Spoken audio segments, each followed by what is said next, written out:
Rabi'ah, makalah yang keempat. Halaman berapa tuh kalau yang terjemahannya?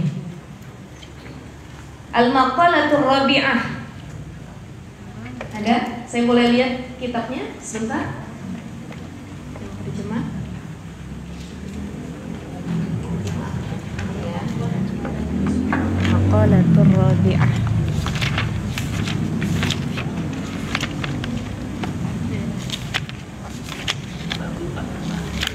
Bab 2.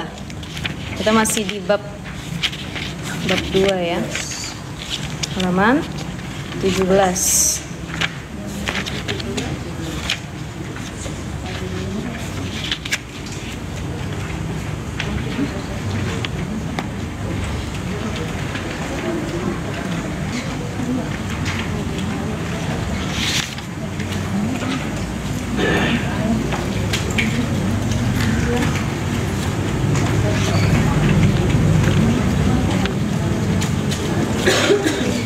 Waman asbaha li umurih dunia.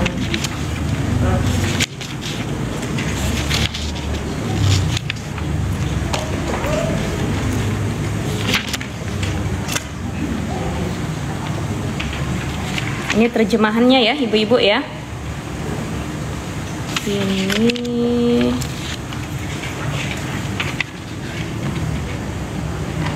makalah yang 3.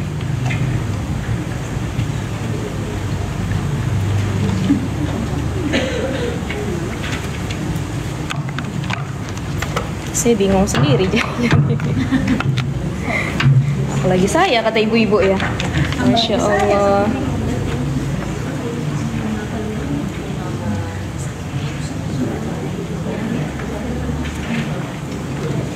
Oh ini, mohon maaf halaman 7 ya ibu-ibu ya, bukan 17.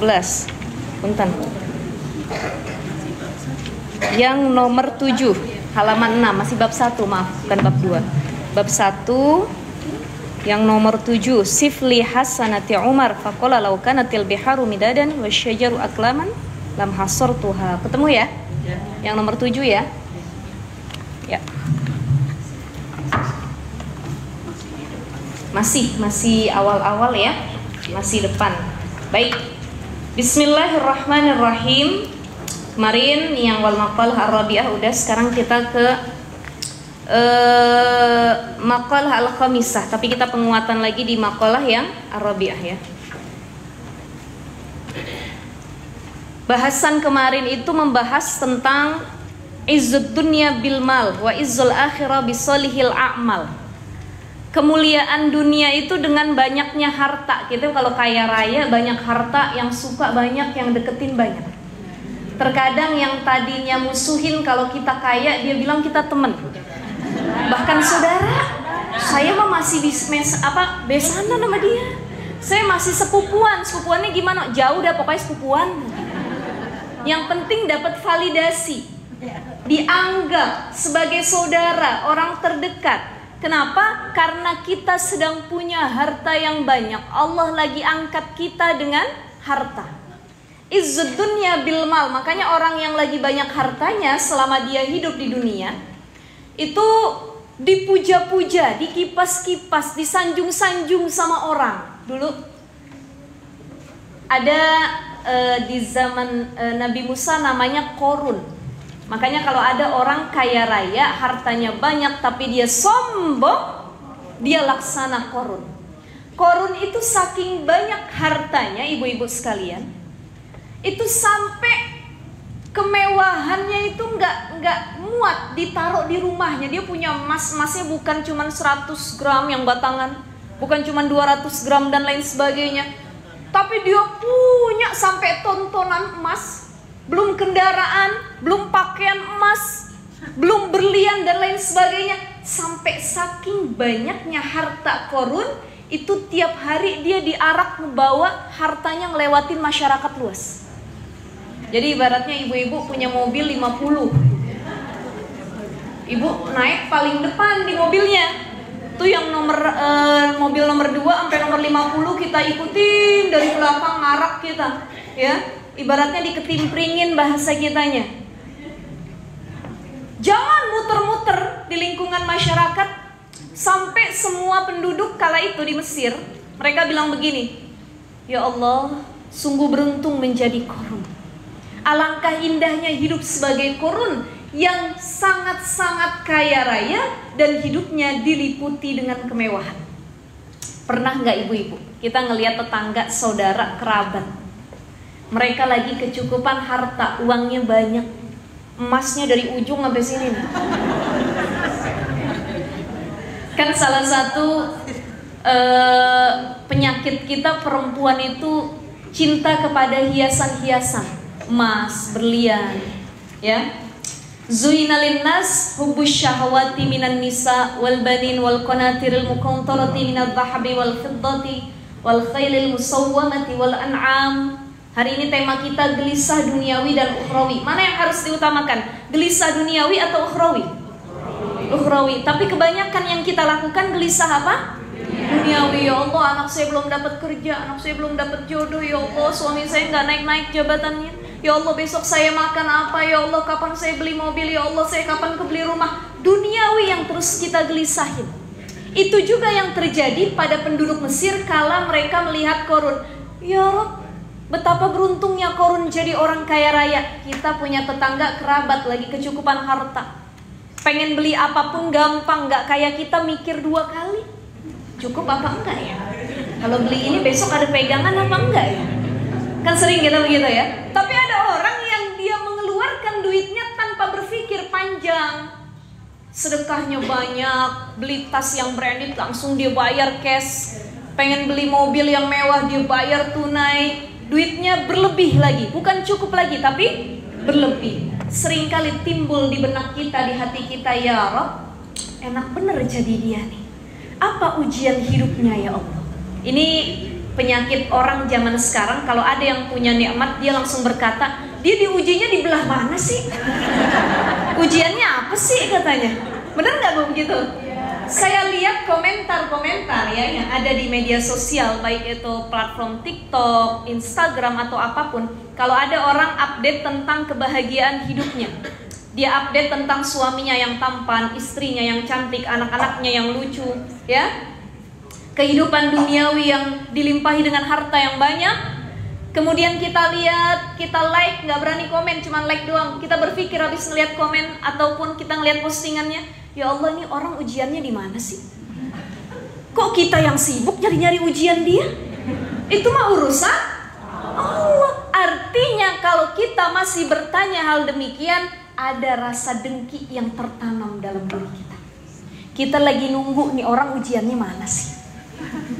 Yang bagaimana? Laki ganteng soleh, istri cantik soleha, uang banyak, pekerjaan bagus, anak-anak dikaruniai sama Allah, mertua baik. Ujiannya apa sih? Jangan pernah bertanya ujian orang lain apa. Cukup menggelisahkan apa ujian kita selama di dunia. Karena selama ini yang terjadi kepada kita, kita lebih suka memikirkan kehidupan orang lain dibandingkan memikirkan kehidupan dunia dan akhirat kita. Makanya aib orang, kehidupan orang, pintar kita komentarin ya, Masya Allah. Tapi kalau hidup kita sendiri, susah untuk mengomentarinya. Maka itu yang terjadi kepada penduduk Mesir kala itu. Betapa beruntungnya wahai Qarun, aduh enaknya jadi orang kaya. Ya ampun, Qarun mah gak ada susahnya. Banyak banget deh keutamaannya. Tapi dia lupa, ternyata ada Allah cabut satu hal dari Qarun. Di samping kekayaannya yang berlimpah, uangnya banyak, istrinya cantik, apa yang dia mau dia bisa beli. Di sini Allah cabut hidayah petunjuk dari hatinya. Kemarin sudah kita bahas di pembahasan sebelumnya.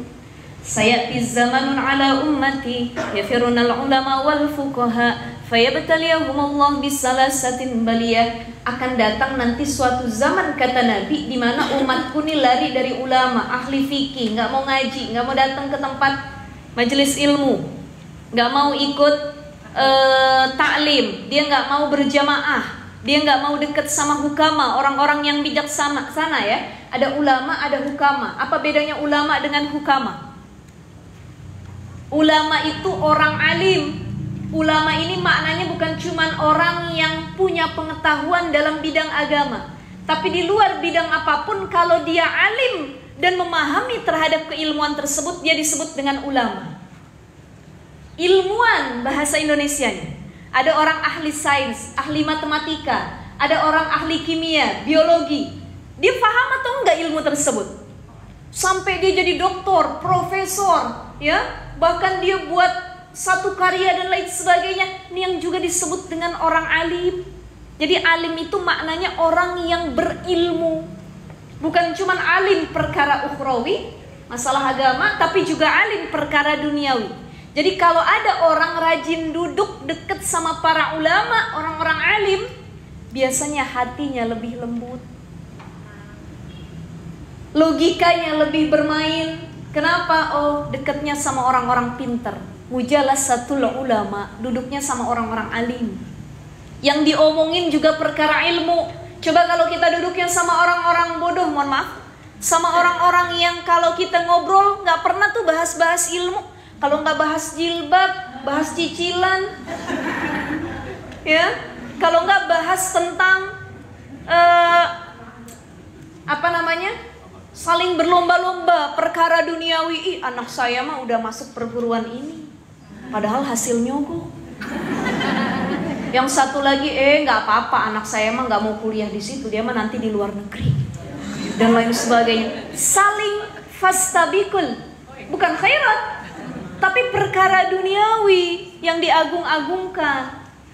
Nah, ini jadi reminder muhasabah penting buat kita semua, ibu-ibu sekalian. Yuk rubah atau pilih-pilih selektif siapa yang jadi kawan duduk kita. Itu yang menentukan kualitas diri kita.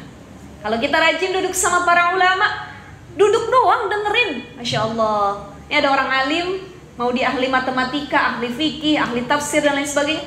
Kita cuma dengerin dia ngomong, kebuka cakrawala pemikiran kita. Jadi logika kita lebih bermain. Yang kedua, rajin duduk dengan hukama.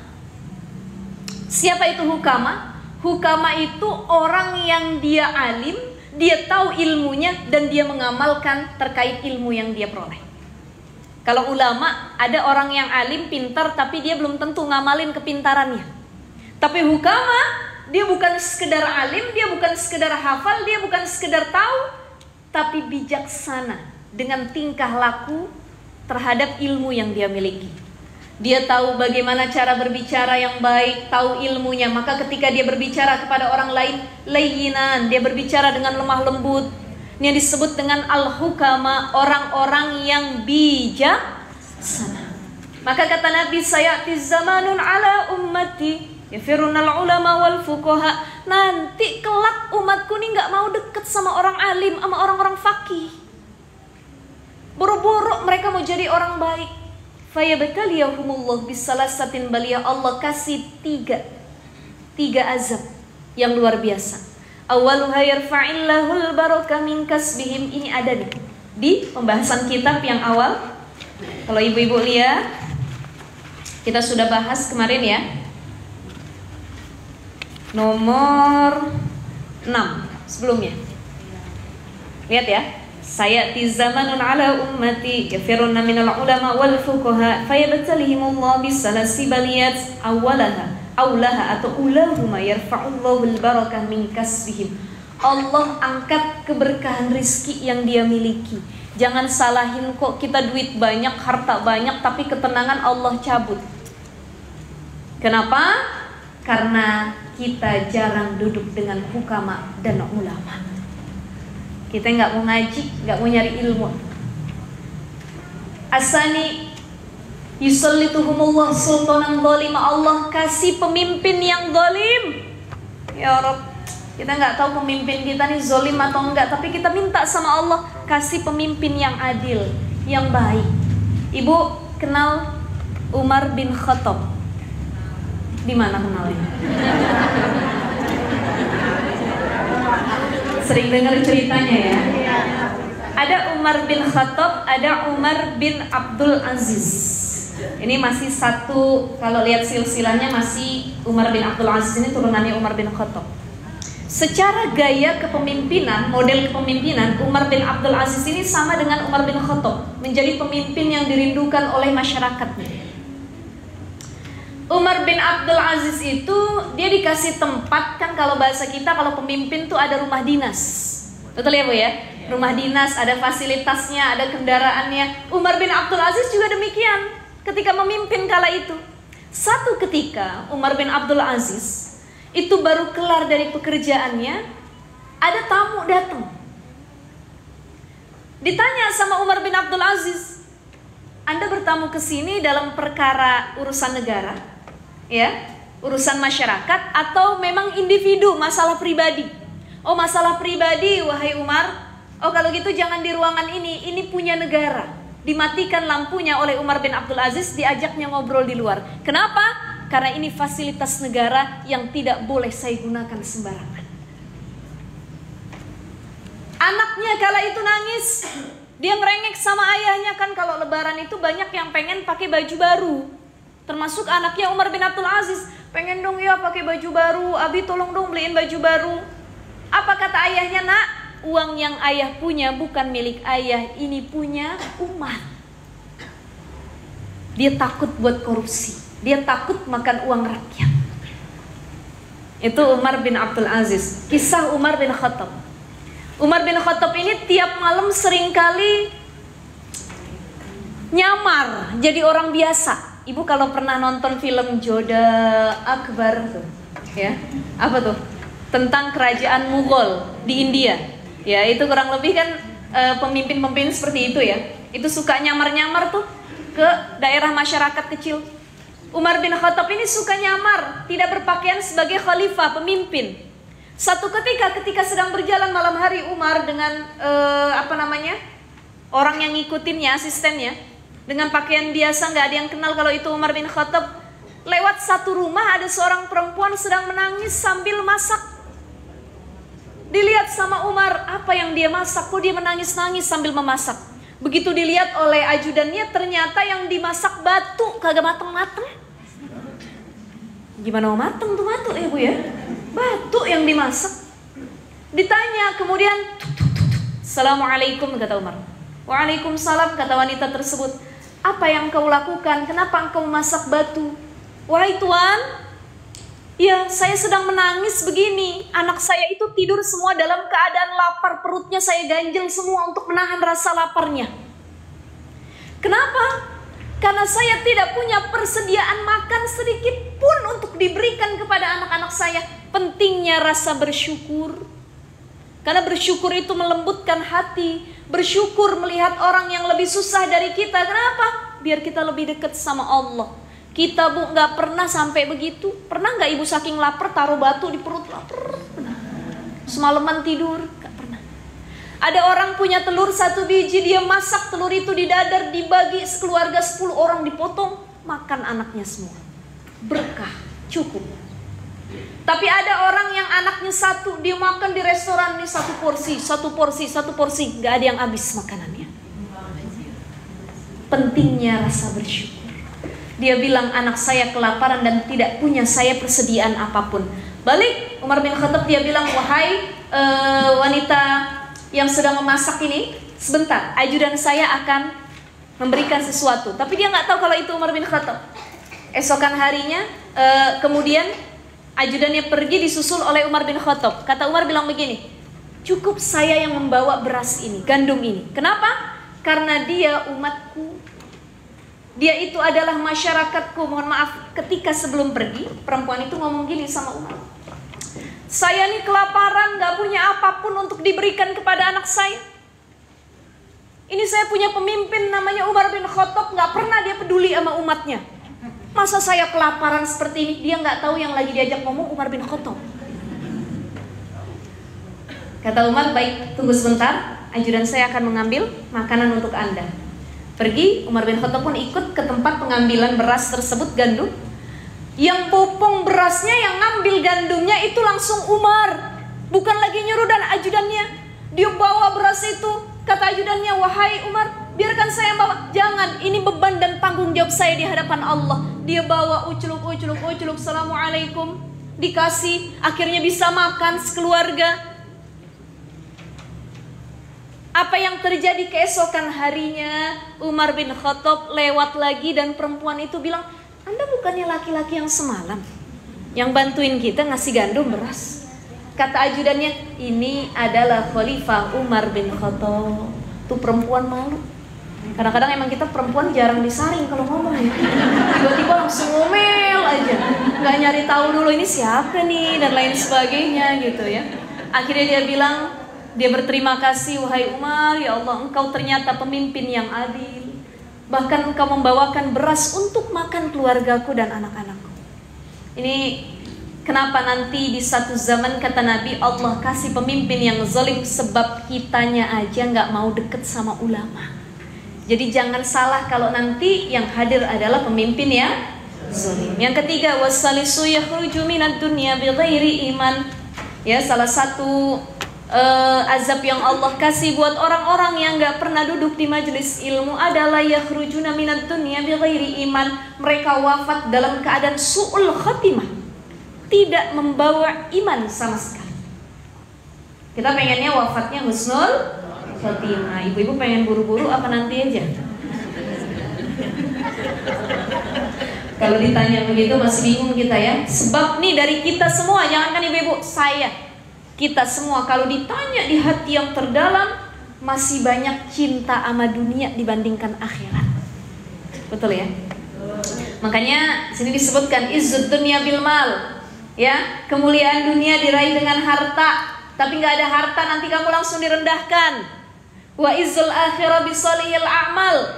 Tapi kemuliaan akhirat yaitu dengan baiknya amal, bukan karena harta. Maka kalau pengen ada orang yang tulus temenan sama kita, bergaul dengan kita, jangan dekati dengan uang, jangan dekati dengan harta, tapi dekati dengan bisolihil a'mal, amal yang baik, bukan harta. Zaman sekarang orang apa-apa serba duit, nyelesain masalah pakai duit. Ada kasus tertentu pakai duit, masukin anak sekolah nyogok pakai duit, masuk ke instansi tertentu, masuk kerja, dapat pekerjaan yang dia impikan harus nyogok pakai duit. Jadi semua dia anggap kelar kalau kita punya duit. Betul ya? Ini zaman yang dia menganggap kemuliaan cuman di dunia. Izzud dunya bil mal. Allah ada duit bayar aja biar tutup mulut ya. Ada duit kasih aja biar nggak ngerongrong mulu. Ada duit udah, ntar juga di penjara kita kasih aja dan lain sebagainya. Karena semuanya serba duit. Ibu, ibu cinta nggak sama duit?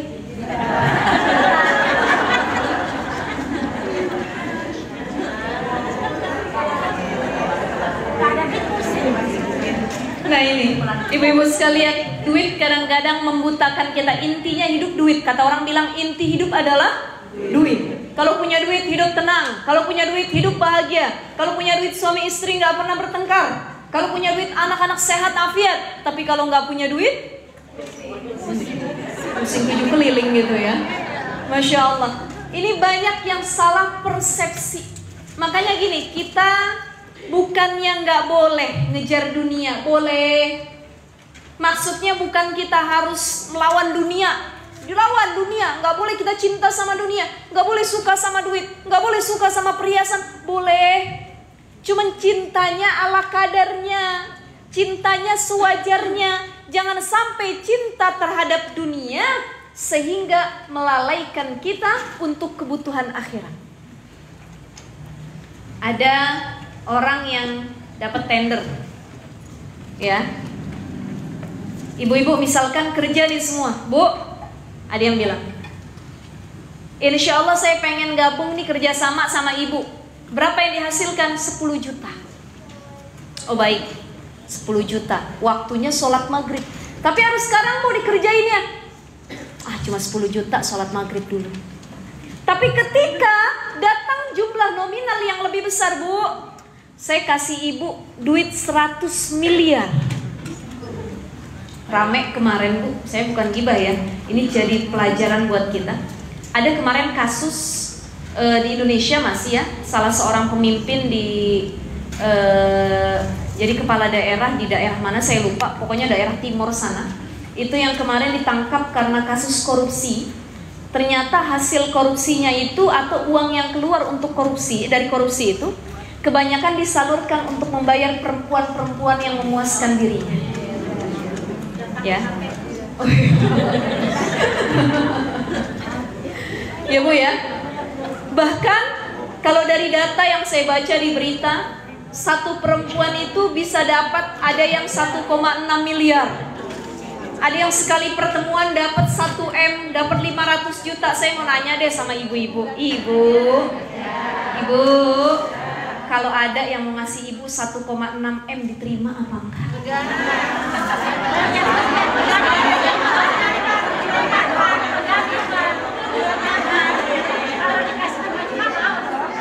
Kalau dikasih cuma-cuma, tapi kalau ada syaratnya, syaratnya hafal Quran 30 juz.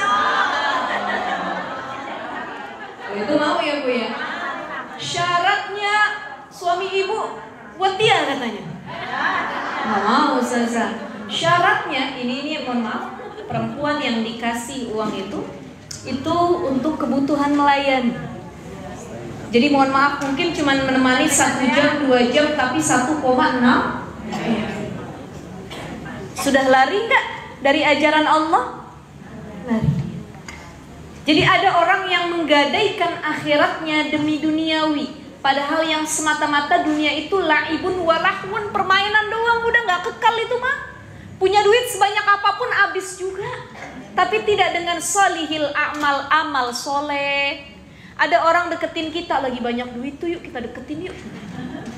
Kita baik-baikin yuk. Sudah tidak punya uang, boro-boro ada yang mau bergandengan tangan lagi dengan kita. Kita susah nelpon sana sini minta tolong. Semua seolah-olah musuh yang tidak kenal dengan kita. Kamu siapa? Saya nggak kenal tuh. Saya nggak pernah komunikasi sama kamu dan lain sebagainya. Maka teman-teman, ibu-ibu sekalian, yuk kita kejar izul akhirah, jangan izul dunia. Karena dunia itu hanya membohongi saja. Kita lanjut di maqalah al-khamisah. Wal maqalatul khamisah, maqalah yang kelima. An Utsman radhiyallahu an, dari Utsman radhiyallahu an, hamud dunya zulmatun fil qalbi wa hammul akhirati nurun fil qalbi. Ai al-huznu fil umuril muta'alliqati bid dunya sara muzliman.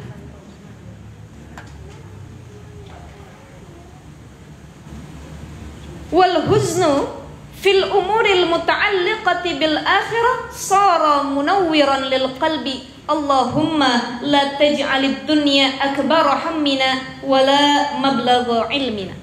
Ini kata Utsman radhiyallahu an begini. Kita gelisah, hamud dunia zulmatun, gelisah sama perkara dunia itu disebut zulmatun fil qalbi, bikin hati kita gelap. Besok pakai baju apa ya? Besok model tas kayak gimana ya? Kondangan lipstik warna apa ya? Mobilnya seperti apa dan lain sebagainya. Dunia terus yang kita gelisahin. Makanya ada 2 perkara yang bikin tuan rumah itu sengsara. Satu, ketika terjadi kematian dalam rumah tersebut. Yang kedua, ketika terjadi pesta, walimah, pernikahan. Ibu-ibu kalau mau ngawinin anak, gelisah apa enggak? Gelisah enggak? Ini daging berapa kilo ya ayam ya? Yang ini ngutang di mana ya? Sayuran yang ini berapa? Model makanannya apa? Tendanya kayak gimana? Gelisah kita pikirin. Bahkan banyak kemarin yang curhat sama saya, jamaah, saya punya jamaah ada di daerah Grogol, Depok. Dia nanya, Ustazah apa hukumnya kalau lagi acara walimatul urus ya? Lagi acara pernikahan, kawinan, kita ngawinin anak atau kita jadi pengantin, kita nggak sholat, bagaimana hukumnya? Saya mau nanya sama ibu-ibu dulu, waktu nikah sholat apa enggak? Benar. Udah lupa Ustazah, 30 tahun yang lalu katanya ya. Yang sholat alhamdulillah, yang gak sholat inna wa inna ilaihi rajiun. Belum tahu ilmunya Ustazah. Baik, itu dulu kita mungkin masih kurang ilmunya, masih belum ngaji dan lain sebagainya. Keadaan apapun sholat itu wajib dikerjakan. Banyak gara-gara dia jadi pengantin, dia di make up, dia pakai apa? Bunga-bunga di atas nih begini dan lain sebagainya. Akhirnya jadi alasan untuk meninggalkan sholat. Padahal sholat itu yang lebih utama. Bagaimana mau membangun rumah tangga yang berkah kalau dari awal pernikahannya saja sholat sudah ditinggalkan? Makanya paling enak memang orang yang nikahannya di gedung, yang model nikah cuma 2 jam 3 jam. Ya kalau banyak duit. Nah kalau nggak punya duit, di rumah. Cuman tetap harus punya prinsip untuk tidak meninggalkan. Ini kadang-kadang yang nggak sholat bukan cuma pengantinnya, tapi ibu kandungnya, ibu mertuanya, gara-gara takut make upnya luntur, udah gak usah sholat deh, nanti bingung make upnya lagi. Ya Allah ya Rabbi. Nih kegelisahan yang sering kali hadir ketika acara walimah. Makanya disebutkan kata Utsman radhiyallahu an, kebingungan terhadap dunia, kegelisahan terhadap dunia membuat hati itu gelap, susah menerima kebaikan. Karena yang dipikirin dunia mulu. Ya, orang beli ini kita pikirin, orang punya ini kita pikirin, suami begini kita pikirin, anak begini kita pikirin, ada kemauan ini kita pikirin terus. Bahkan yang saya bilang ibu-ibu punya Shopee, punya, itu di keranjangnya banyak apa enggak? Pernah nggak kalau lagi belanja Shopee keranjang Anda penuh katanya? Akhirnya perlu ada yang dihapus dulu. Saya mau tanya deh, itu penuhnya kenapa Bu? Dimasukin doang tapi kagak dibeli. Belinya ntar aja kalau punya duit kan. Sampai ratusan tuh isi keranjang ya. Abis itu kita pikirin lagi beli apa kagak ya? Beli apa kagak? Ah kagak deh, ntar aja deh. Beli nggak ya? Udah kebeli, kita bingung. Ada sekarang banyak yang terjebak dalam sistem COD. Ya, hati-hati ibu-ibu. Saya punya ponakan anak abang saya. Itu dia mainin HP emaknya. Saya nggak tahu anak sekarang kenapa pinter bener ya mainin handphone ya. Dia buka Shopee, dia pesen mainan totalnya 350.000, sistemnya COD. Datang abangnya, nyamperin orang tuanya, tetangganya, ini katanya alamat ini ya, betul. Ini belum dibayar 350.000, kaget emaknya.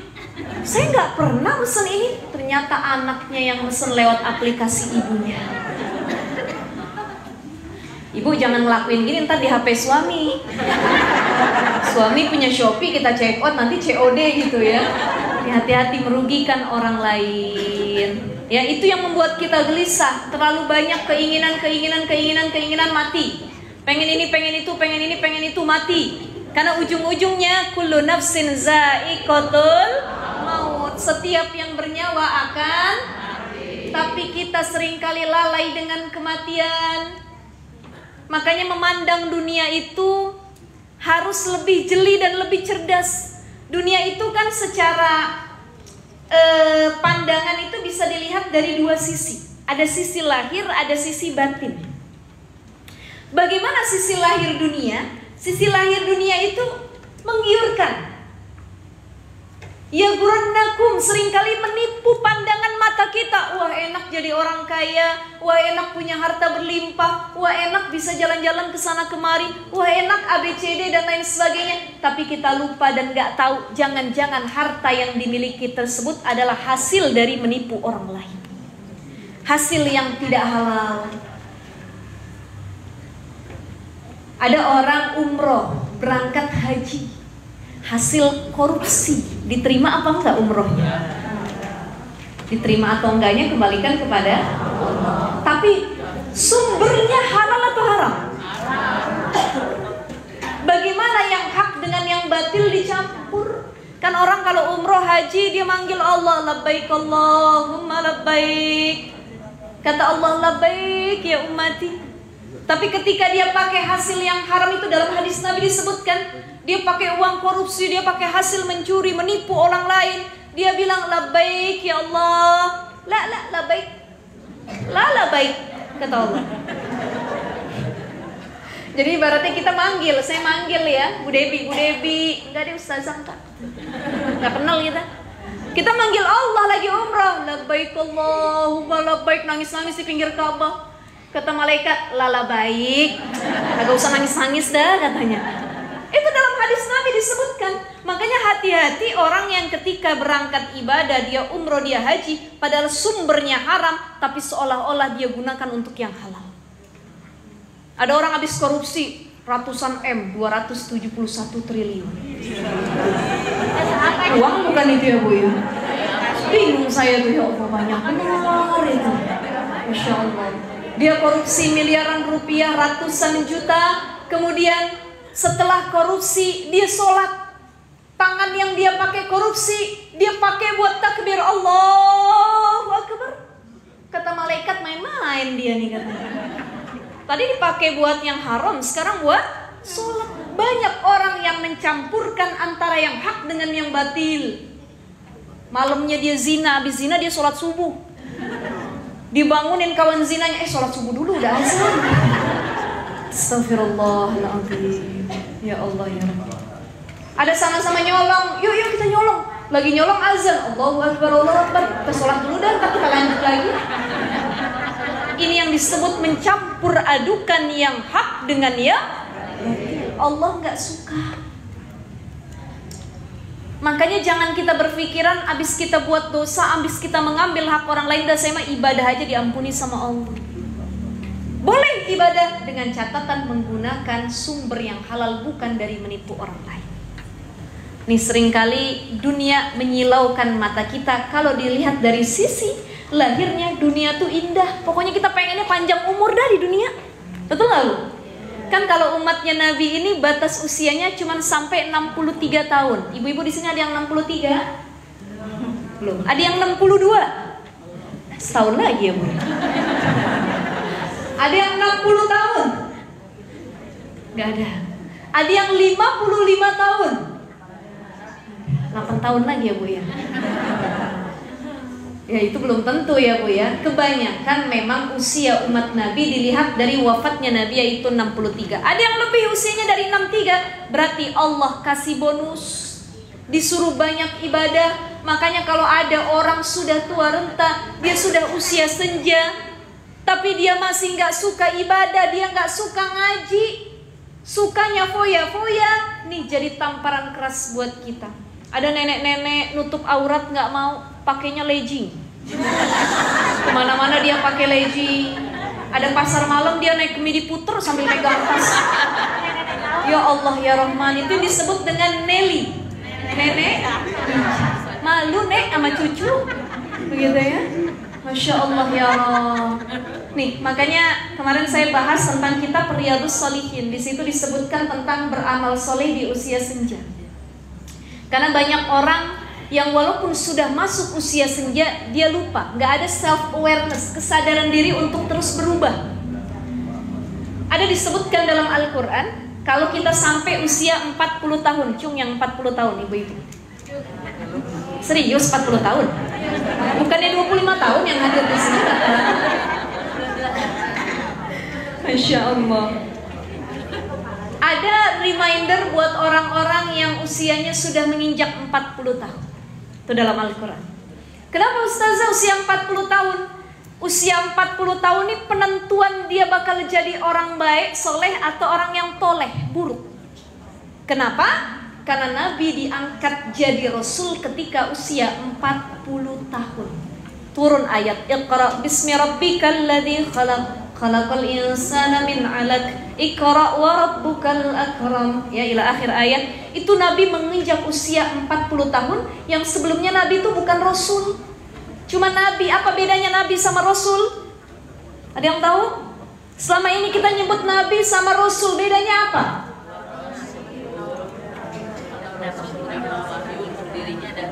Betul.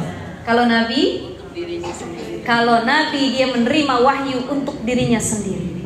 Tapi kalau Rasul dia terima wahyu untuk dirinya dan untuk umatnya. Jadi sejak usia 40 tahun Nabi punya tanggung jawab untuk mengajak umatnya dekat kepada Allah, bukan hanya dirinya saja. Makanya orang yang masuk usia 40 tahun ini usia yang angker. harus banyak muhasabah diri. Tapi yang 30 juga harus banyak muhasabah diri, ya. Yang masuk usia 40 tahun harus muhasabah diri, self talk, bahasa kitanya ngobrol sama diri sendiri. Kitanya ngobrol sama diri sendiri susah. Sering-sering ngobrol, lagi ngaca. Siapa nama kamu? Fatimah ya ini ya. Ini kan kita lagi ngaca ceritanya ya. Siapa nama kamu? Fatimah. Berapa umur kamu Fatimah? 40. Kamu selama 40 udah ngapain aja Fatimah? Dosa mulu kamu selama ini. Selama ini kamu bikin maksiat mulu.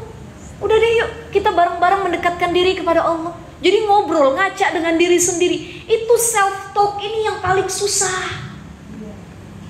Gak semua orang tuh mampu melakukan hal tersebut.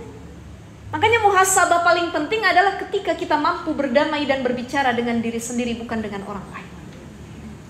Masuk usia 40 tahun penentuan, kamu mau jadi orang baik atau orang gak baik. Rasul di usia 40 tahun dia sudah memilih jalan menjadi Rasul. Orang yang mendekatkan diri kepada Allah dan mengajak orang lain untuk dekat kepada Allah. Kita batas usia 63 tahun. Ada yang dikasih 70, 80, 90. Ini bonus dari Allah. Jangan sampai kita nggak bersyukur. Makanya doa yang harus dibaca, Rabbi auzi'ni an ashkura ni'mataka allati an'amta alayya wa ala walidayya wa an a'mala salihan taradahu wa adkhilni birahmatika fi ibadikas salihin. Gitu ya. Ini doa, Rabbi auzi'ni an ashkura, ya Allah jadikan kami hamba yang bersyukur. Dikasih umur panjang selama ini, badan sehat, afiat, keluarga utuh, rizki alhamdulillah lancar ya Allah. Nih, kesadaran untuk bersyukur, skill bersyukur yang kadang-kadang susah untuk hadir. Makanya apa kiat kita biar bersyukur selama hidup di dunia? Pertama, unzur ila man dunaka. Kalau pengen jadi hamba yang penuh rasa syukur, lihat perkara duniawi sama orang yang di bawah kita. Jangan ngelihatnya ila man fauqaka, sama orang yang lebih dari kita. Kita punya mobil harganya 100 juta, ngelihat orang yang punya mobil 500 juta, ngiler mulu akhirnya. Ya Allah pengen, ya Allah kenapa sih saya nggak bisa beli mobil harga segitu? Nggak bersyukur. Tapi lihat orang yang naik motor, ibu datang sini ngaji naik mobil, bawa mobil. Assalamualaikum, waalaikumsalam, bawa mobil. Ada kawannya begitu buka kaca, dia naik motor, pakai helm, jauh rumahnya. Timbul rasa syukur, alhamdulillah saya dikasih mobil ya Allah. Yang lain kawan-kawan saya ngaji, naiknya motor. Yang naik motor, tin, Bu Haji mari. Alhamdulillah saya naik motor. Ini kawan-kawan saya ngaji jalan kaki, naik angkot, naik gojek, gak punya motor sama sekali. Yang jalan kaki dia bilang alhamdulillah. Dia lihat yang naik kursi roda, kesian benar kakinya nggak bisa pakai buat jalan. Alhamdulillah kaki saya sehat bisa jalan kemanapun. Yang di kursi roda mengatakan alhamdulillah masih bisa duduk jalan kemana-mana pakai kursi roda. Kesian yang berbaring di atas tempat tidur nggak bisa ngapa-ngapain. Kata yang berbaring di atas tempat tidur, alhamdulillah ya Allah masih hidup ya Allah. Kesian yang udah di kuburan kagak balik-balik lagi. Kan yang di kuburan pada betah ya Bu ya. Orang kalau udah kagak balik lagi berarti dia betah. Dia gak punya kesempatan untuk balik lagi. Makanya andai kata ibu-ibu sekalian yang Allah cintai, andai kata kita lewatin kuburan, kita bisa mendengar teriakan orang-orang yang ada dalam kuburan, tangisan mereka. Salah satu permintaan orang yang sudah masuk dalam kubur adalah, ya Allah kembalikan saya ke dunia. Kalau saya kembali ke dunia, saya akan sholat tepat waktu, saya akan sedekah sebanyak-banyaknya, saya tidak akan mengusik orang lain, saya akan menjadi hamba yang solih dan solihah ya Allah. Kata Allah, enggak lah ya, udah telat. Gak ada tawar-menawar, kata Allah. Sudah telat. Hatta zurtumul maqabir. Sampai kamu masuk ke dalam kubur tuh udah garis finish, batas akhir, nggak ada lagi kesempatan. Kalau sekarang masih hidup masih bisa. Sebejat-bejatnya kita, seburuk-buruknya kita, selama kita taubatan nasuha, minta ampun sama Allah, ya Allah saya pengen jadi hamba yang lebih baik lagi. Allah akan bukakan pintu maaf seluas-luasnya. Tapi kalau sudah nyawa nafas kita berada di kerongkongan, udah mau dicabut itu sama Allah, ya Allah, nggak ada lagi kesempatan untuk menjadi orang baik, ya. Makanya mari ibu sekalian ingat pesan dari Utsman radhiyallahu anhu, hamud dunya zulmatun fil qalbi. Cinta dunia, terlalu senang sama dunia ini bikin hati gelap. Tadi lihat dunia kalau dari sisi lahirnya kita cinta, tapi kalau dari sisi batinnya, alladzi khalaqal mauta wal hayata liyabluwakum ayyukum ahsanu amala. Ya. Kita kudu melihat dunia dari aspek batin, bukan cuma lahir. Secara pandangan mata kita, ya Allah, yang kaya tuh enak, yang cantik tuh enak, yang punya privilege tuh enak, yang hidupnya bergelimang harta enak, pandangan mata. Tapi orang kalau sudah memandang dunia dari sisi batinnya, hatinya, dia memaknai ternyata segala sesuatu kemewahan yang Allah beri itu bentuk ujian dari Allah. Segala sesuatu yang Allah beri itu mampu melalaikan saya dari mengingat Allah. Makanya doa kita dalam Al-Quran, wa minhum may yaqulu rabbana atina fid dunya hasanah wa fil akhirati hasanah wa qina adzabannar. Ya Allah, kasih kami kebahagiaan di dunia dan juga akhirat. Jadi mulai hari ini setelah kita ngaji tentang kegelisahan dunia dan akhirat, mulai punya dua pandangan. Kalau selama ini cuma mata kita yang memandang dunia itu menyenangkan, kudu kita lihat dari sisi batin kita bahwa dunia itu sangat melelahkan. Bu, kita lomba-lomba sama orang perkara dunia, capek nggak hati kita? Capek apa enggak? Berlomba sama kawan, ya Allah, hari ini ada tas keluaran baru kita beli, besok tas kita teman kita pakai lagi yang baru, dalam hati kita mumet nih, gelap. Ya Allah, dia udah duluan beli yang edisi terbaru, saya harus beli juga ini. Gak tenang tidur kita, betul ya? Ada pakaian baru, beli, dahuluin sama kawan kita, marah lagi, hati kita nggak tenang. Nih, hati kita udah gelap menerima kebaikan karena terlalu cinta kepada dunia. Makanya di sini ada doa, silahkan dicatat, mungkin di situ ada juga. Apa doa yang harus kita baca yang diajarkan oleh Sayyidina Utsman radhiyallahu an? Allahumma la taj'alid dunya akbar hammina wala mablagha ilmina. Allahumma la taj'alid dunya akbar hammina wala mablagha ilmina. Ya Allah, janganlah Engkau jadikan dunia sebagai kegelisahan kami yang paling besar. Allahumma la taj'alid dunya akbar hammina. Ya Allah, jangan jadiin dunia sebagai kegelisahan kami yang paling besar. Ya, wala mablaghu ilmina, dan jangan sebagai tempat tujuan pengetahuan kami. Artinya yang kami tahu tuh cuma dunia aja, nggak pernah nyari tahu tentang akhirat, nggak pengen tahu tentang akhirat, nggak pengen tahu tentang surga neraka, nggak pengen tahu tentang ridha Allah, nggak pengen tahu bagaimana hamba yang dirindukan surga. Yang kita pikirin jadi orang yang punya dunia, yang genggam dunia, yang memiliki dunia, yang dimuliakan di dunia, yang bisa mengejar dunia sebanyak-banyaknya. Ya Allah, Allahumma la taj'alid dunya akbar hammina wala mablagha alaina. Sudah hafal ibu-ibu? Yuk kita lihat dulu tulisannya masing-masing. Habis ini saya kasih waktu 5 menit. Allahumma la taj'alid dunya akbar hammina wala mablagha ilmina. Allahumma la taj'alid dunya akbar hammina wala mablagha ilmina. Agak panjangan dikit. Allahumma la taj'alid dunya akbar hammina wala mablaghu ilmina. Allahumma la taj'alid dunya akbar hammina wala mablagha ilmina. Bareng-bareng.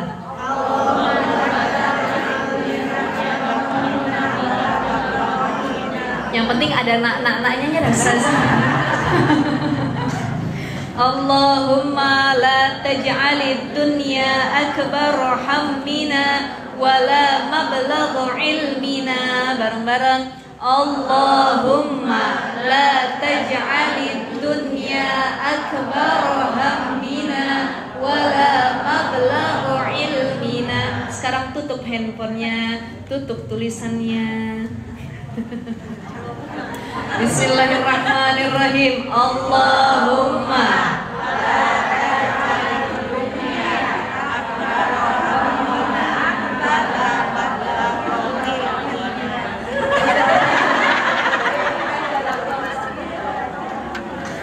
Insya Allah udah dicatat, udah nyampe ke sini juga ya Bu ya. Ba'da sholat jangan kita lupain nih doa Allahumma la taj'alid dunya akbar hammina wala mablagha ilmina. Ya Allah, jangan jadiin dunia kegelisahan terbesar buat kami ya Allah. Jangan jadi dunia sebagai tempat pengetahuan kami, cuman dunia yang kami pikirin, jangan ya Allah. Tapi jadikan akhirat sebagai tujuan yang kami gelisahkan. Besok kalau saya mati bagaimana? Besok kalau saya dikubur bagaimana? Ibu pernah nggak dapat satu momen keadaan ibu mikirin urusan ukhrawi?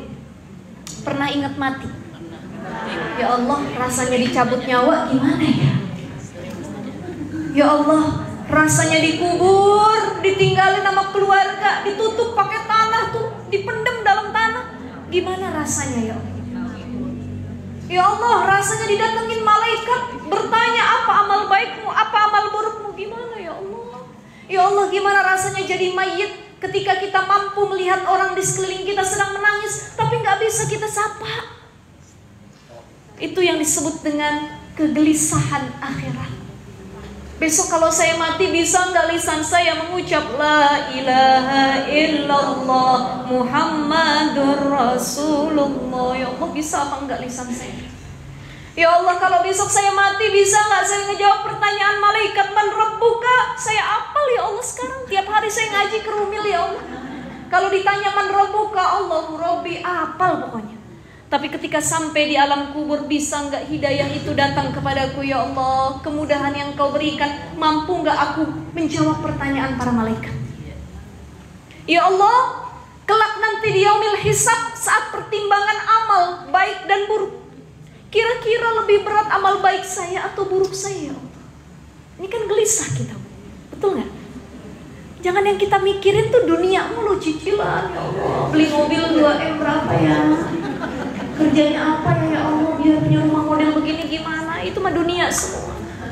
Tapi kalau akhirat yang udah kita gelisahin, ya Allah, saya masuknya surga apa neraka? Ya Allah, nanti saya dikumpulin lagi nggak sama keluarga saya ya? Ya Allah, anak yang saya cinta bener sama anak-anak saya ya Allah. Ketemu lagi apa enggak saya nanti di surga ya Allah? Jangan-jangan tempat saya neraka ya Allah. Tuh, ini disebut dengan kegelisahan akhirat. Jadi kalau ada orang dia gelisah ingat terus mati, bagus, zikrul maut itu melembutkan hati. Tapi kalau berlebihan mengingat kematian, dia kudu berobat ke psikiater. Takut mati, melayat orang takut, ini takut, lewat kuburan takut. Pokoknya yang berhubungan dengan kematian dia takut. Dia lupa kalau ajal itu datang kapanpun. Jadi ingat mati ini untuk isti'adadul yaumir rohil, siap datangnya kematian, kita udah siap. Kita bilang sama Allah, Bu, bagaimana kita bilangnya sama Allah? Ya Allah, kapanpun itu saya siap, betul nggak? Betul nggak? Jawabnya ragu-ragu ini. Bu, kapanpun itu siap? Siap tidak? Berat banget Ustazah katanya ya. Ya. Siap nggak siap harus? Insya Allah mudah-mudahan dipermudah bawa bekal. Bekalnya apa? Takwa. khairuz zadit taqwa. Baik, kita lanjut ke makalah yang satu lagi. Wal maqalatus sadisah, makalah yang ke-6. Kalau tadi makalah yang kelima dari Utsman bin Affan, Umar bin Khattab, Ali bin Abi Thalib. Apa makalah yang as-sadisah yang ke-6? An Ali radhiyallahu an. Dari Ali radhiyallahu an. Siapa Ali ini? Ali ini sepupunya Nabi, anaknya Abu Thalib, makanya namanya Ali bin Abi Thalib. Ali ini sepupu Nabi plus mantunya Nabi. Sepupu juga, mantu juga, suami dari Sayyidatuna Fatimah radhiyallahu anha. Jadi disebutkan wa karrama wajhahu, ya, wa karrama wajhahu, dimuliakan wajahnya. Jadi karamallahu wajha ini adalah gelar yang disandangkan kepada Ali radhiyallahu an. Apa artinya Ustazah? Kok Ali ini dikasih gelar karamallahu wajha? Ada dua. Kenapa Ali dapat gelar karamallahu wajha? Yang pertama, Ali dari dia lahir selama hidupnya, ya, itu nggak pernah menyembah berhala. Jadi sejak dia lahir, dia langsung menyembah Allah Subhanahu wa ta'ala. Beda dengan para sahabat yang lain pernah merasakan masa-masa suram, masa-masa jahiliyah. Kayak Umar itu pernah membunuh anak perempuannya, pernah minum khamar, dia pernah menyembah berhala dan lain sebagainya. Tapi Ali karamallahu wajha selama hidupnya dari dia lahir nggak pernah menyembah berhala. Makanya wajahnya dimuliakan karena tidak pernah menyembah berhala. Yang kedua, kenapa Ali dapat sebutan karramallahu wajha, dimuliakan oleh Allah wajahnya? Karena Ali selama hidupnya itu nggak pernah melihat, punten mohon maaf, alat kelamin dirinya sendiri ataupun orang lain. Kalau kita udah berapa kali, Bu? Nggak bisa dihitung, Ustazah. Apalagi anak sendiri, betul ya? Sayyidina Ali itu nggak pernah melihat bahkan alat kelaminnya sendiri. Insya Allah.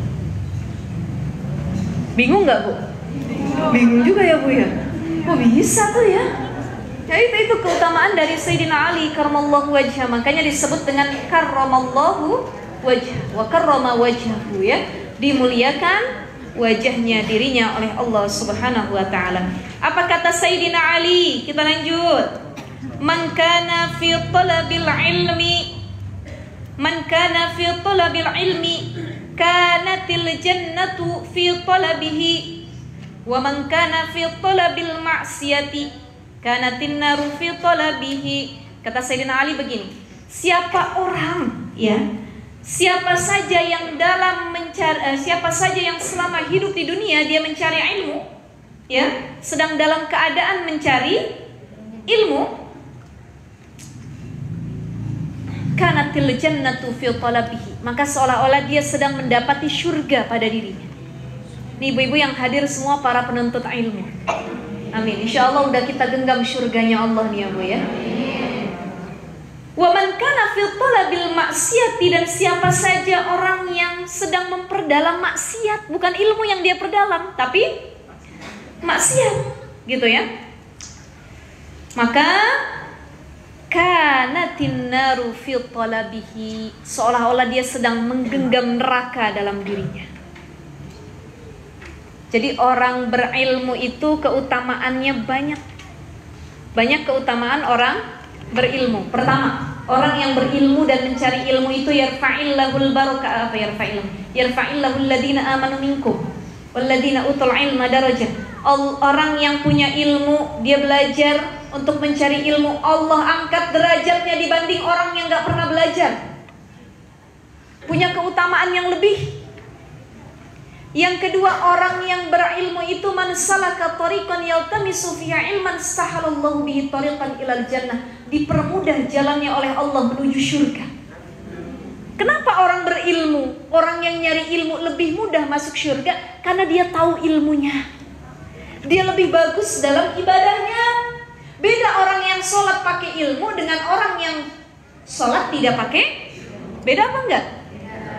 Ibu pernah nggak kalau kita lagi jadi jamaah umroh atau haji atau kita sholat di masjid manapun, bahkan masjid ini Wahdatul Ummah ya, kita dengar imamnya lagi baca ayat Quran dia nangis. Alhamdulillahirabbil alamin. Ar-Rahmanir-Rahim. Sungguh-sungguh kan? Kita yang dengar ikut nangis nggak? Kenapa kita nangis? Imam sholat yang nangis saat membaca ayat Al-Quran, nangisnya disebabkan karena dia paham apa yang dia baca. Kalau kita pernah nggak nangis lagi sholat? Pernah nggak ibu-ibu lagi sholat nangis? Gara-gara apaan?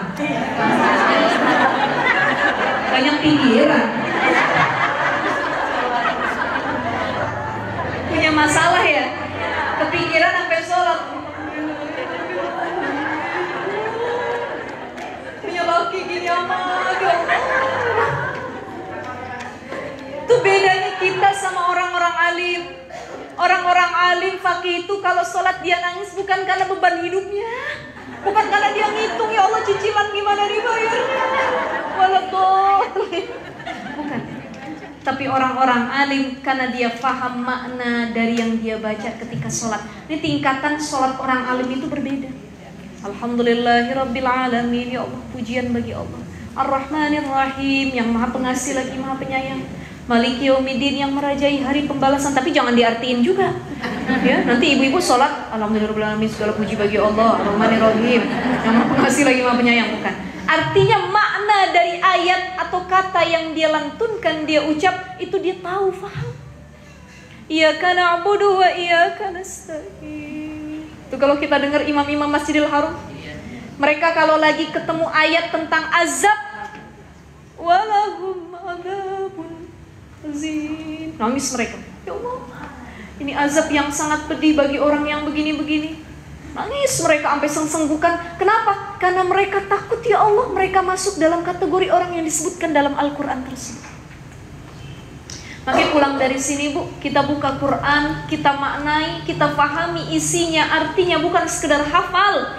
Zaman sekarang ini banyak orang yang berlomba-lomba buka rumah Quran, buka lembaga Al-Quran, buka pesantren Al-Quran, berlomba-lomba. Wah, santri saya sudah hatam 30 juz.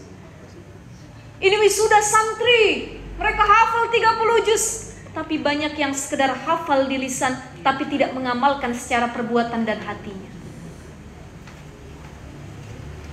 Beda, kata para sahabat zaman dulu, Bu.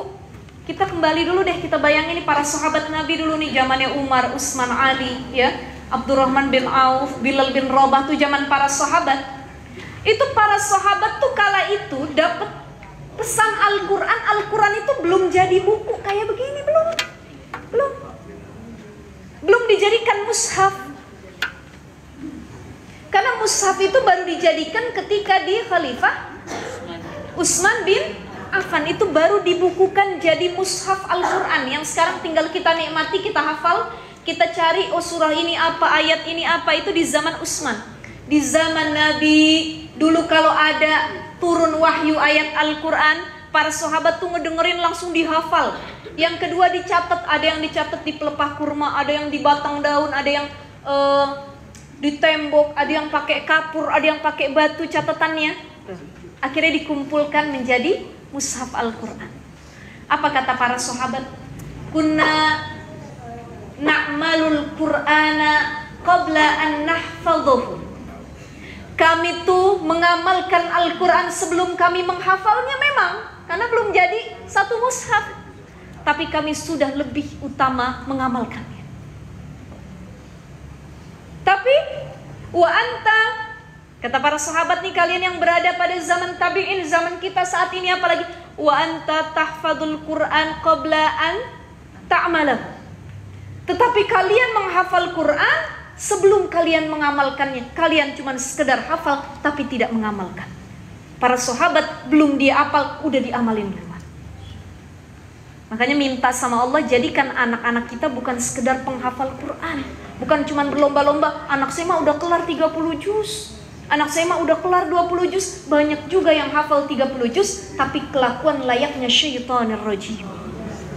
Berarti dia cuma hafal di lisan tapi tidak mengamalkan secara hatinya. Makanya minta sama Allah, ya Allah, jadikan anak saya cenderung untuk terus mengamalkan isi Al-Quran. Bukan sekedar hafal, tapi meresapi ayat-ayat yang dikandung dalam Al-Quran. Itu doa kita buat anak cucu kita. Ya, maka tadi apa kata Imam Ali? Siapa orang yang mencari ilmu, dia larut sedang cinta dalam mencari ilmu. Bu, orang kalau udah cinta sama ilmu, dia bukan cuma cinta sama ilmunya, dia cinta sama murabbi, gurunya. Dia cinta sama ilmunya, dia suka, misalkan dia suka fikih, ya, dia suka fikih. Siapa yang ngajarin fikih? Ada ulama ini atau ulama itu. Sama ilmunya dia suka. Itu kalau dalam kitab ta'lim itu menghormati ahli ilmu. Bukan hanya kitabnya, bukan hanya yang disampaikan gurunya, tapi kita senang bertemu sama guru yang kita cintai. Itu yang disebut dengan larut dalam keilmuan. Ya, makanya orang yang larut dalam keilmuan lebih mudah mencapai syurganya Allah. Tapi orang yang larut dalam maksiat sulit untuk mencapai syurga, lebih dekat kepada neraka. Mudah-mudahan kita diberikan kesempatan untuk memperbaiki diri, banyak bertobat, menjadi hamba yang solih dan solihah. Hati kita dicondongkan oleh Allah untuk lebih mengutamakan akhirat dibandingkan dunia. Cinta dunia boleh, suka dunia boleh, tapi sewajarnya, ala kadarnya, sesuai kebutuhan, tidak berlebih-lebihan, apalagi melupakan perkara akhirat kita. Wallahu a'lam bishawab. Ibu-ibu, saya serahkan kepada Mbak Yuni. Mungkin ada sesi tanya jawab, enggak? Silakan. Bunda-bunda ada yang mau bertanya? Silakan.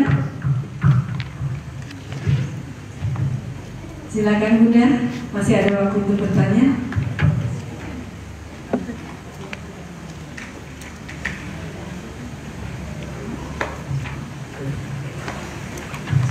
Saya mau bertanya. Ya. Kalau tadi dibilang jangan terlalu gelisah sama dunia, tapi gelisah sama akhirat. Sementara kan kadang manusia kan, maksudnya kalau masih di dunia kan mikirnya kan masih, maksudnya kedepannya kan yang dihadapi dunia nih. Ya. Bagaimana sikap kita yang sewajarnya buat menghadapi dunia ini, terutama kita kan ibu-ibu nih banyak masalahnya yang maksudnya anak, pasangan, orang tua gitu. Ya. Baik.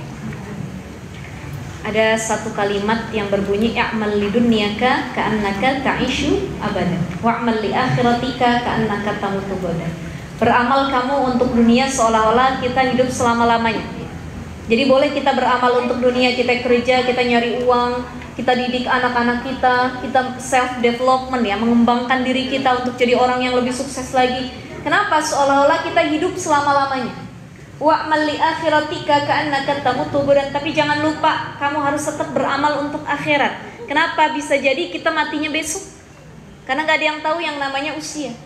Bagaimana kecenderungan gelisah terhadap dunia? Seringkali kita tuh seperti tidak punya Tuhan.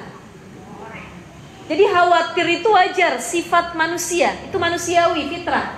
Aduh, gimana ya anak saya nanti masa depannya. Maka agar tidak terlalu gelisah dengan masa depan anak kita, ada hal yang harus kita ikhtiarkan saat ini.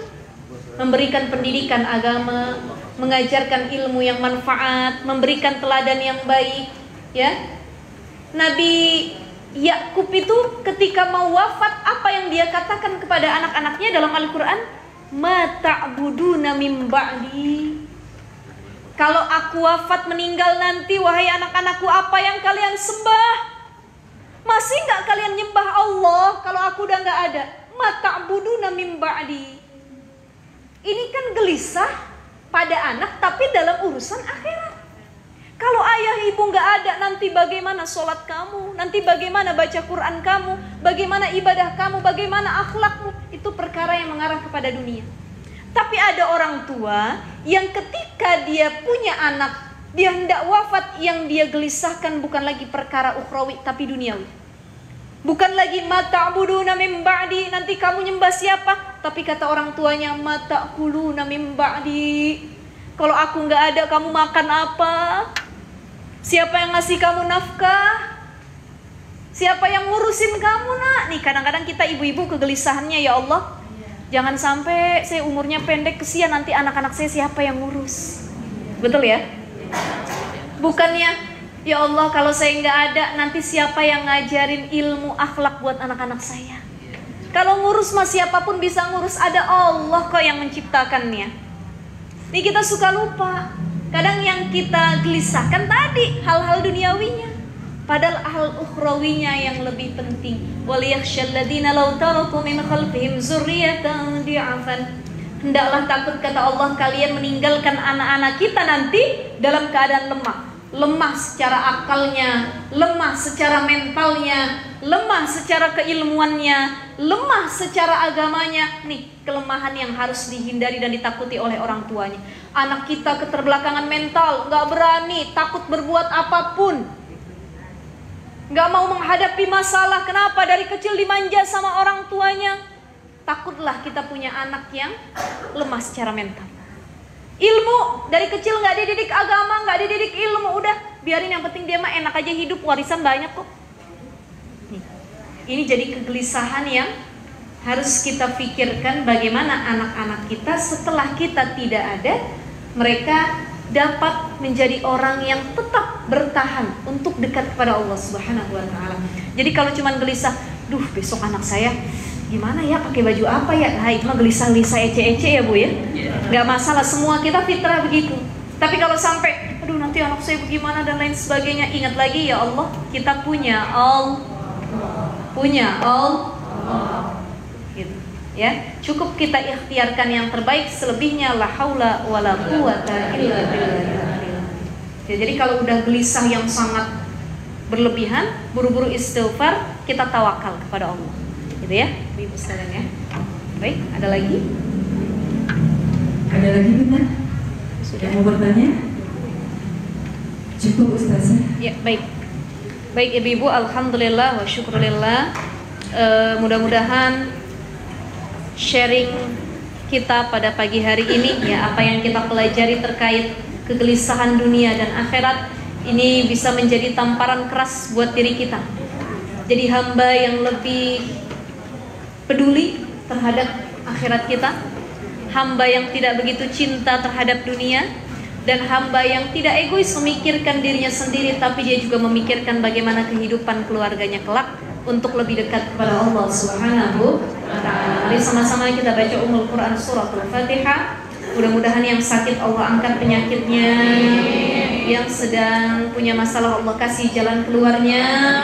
Ilmu yang kita pelajari bisa kita amalkan untuk orang-orang terdekat kita, dan kita dijadikan hamba yang senantiasa taat dan takut kepada Allah Subhanahu wa Ta'ala. Ala hadhihi niyyah wa ala kulli niyatin shalihah wa ila hadratin Nabi al-Fatihah.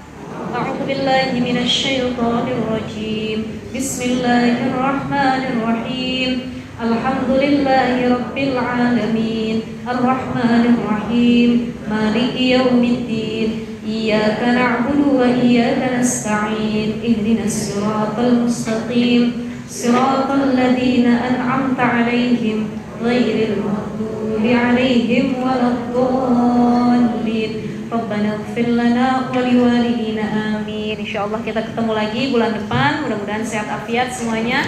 Assalamualaikum warahmatullahi wabarakatuh. Waalaikumsalam warahmatullahi wabarakatuh.